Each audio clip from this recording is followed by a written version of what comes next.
খাওয়ার সময় আমি কোনো রিস্ক নেই না। অফিস থেকে সন্ধ্যাবেলা বাড়ি ফিরে দেখি গিন্নি রান্না করছে। রান্নাঘর থেকে বাসনের আওয়াজ আসছে।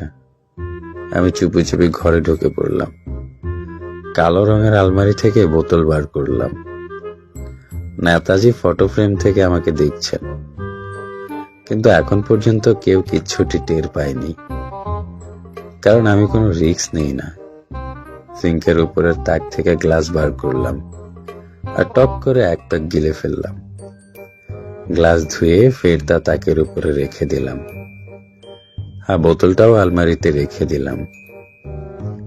নেতাজি মুচকি হাসলেন। রান্নাঘরে উকি দিলাম। গিন্নি দেখি আলো কাটছে। কেউ কিছু টের পায়নি, কারণ আমি কোনো রিস্ক নেই না।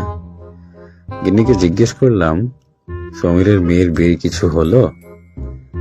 গিন্নি বলল, না, মেয়েটার ভাগ্যটাই খারাপ, এখনো পাত্র দেখছে। আমি আবার ঘরে গেলাম। আলমারি খুলতে গিয়ে এবার একটু শব্দ হলো, অবশ্য তেমন কিছু নয়। বোতল বের করার সময় অবশ্য কোনো আওয়াজ করিনি। সিঙ্কের উপরের তাক থেকে গ্লাস নিয়ে চট করে 2 প্যাক মেরে দিলাম। বোতল ধুয়ে সাবধানে সিঙ্কের মধ্যে রেখে দিলাম, আর গ্লাসটা আলমারিতে। এখন পর্যন্ত কেউ কোনো কিছু আঁচ করতে পারেনি, কারণ আমি কোনো রিস্ক নেই না। বাইরে এসে গিন্নিকে বললাম, যে যাই হোক, সমীরের মেয়ের বয়সই বাকি। গিন্নি বলল, কি বলছো?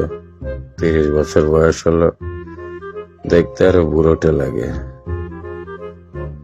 আমি ভুলেই গেছিলাম সমীরের মেয়ের বয়স 30। তা ঠিক।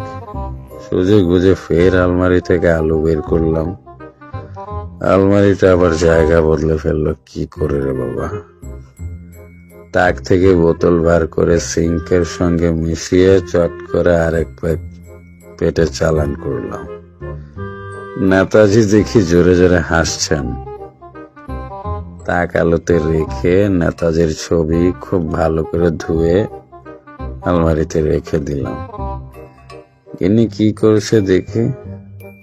ও তো গ্যাসের উপরে সিং চড়াচ্ছে, কিন্তু এখন পর্যন্ত কেউ কিছু টের পায়নি, কারণ আমি কোনো রিস্ক নেই না।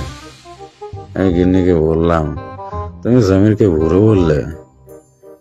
ইনি বললো, বক বক করো না, তা বাইরে গিয়ে চুপ করে বসো, এখন তুমি কথা বলবে না।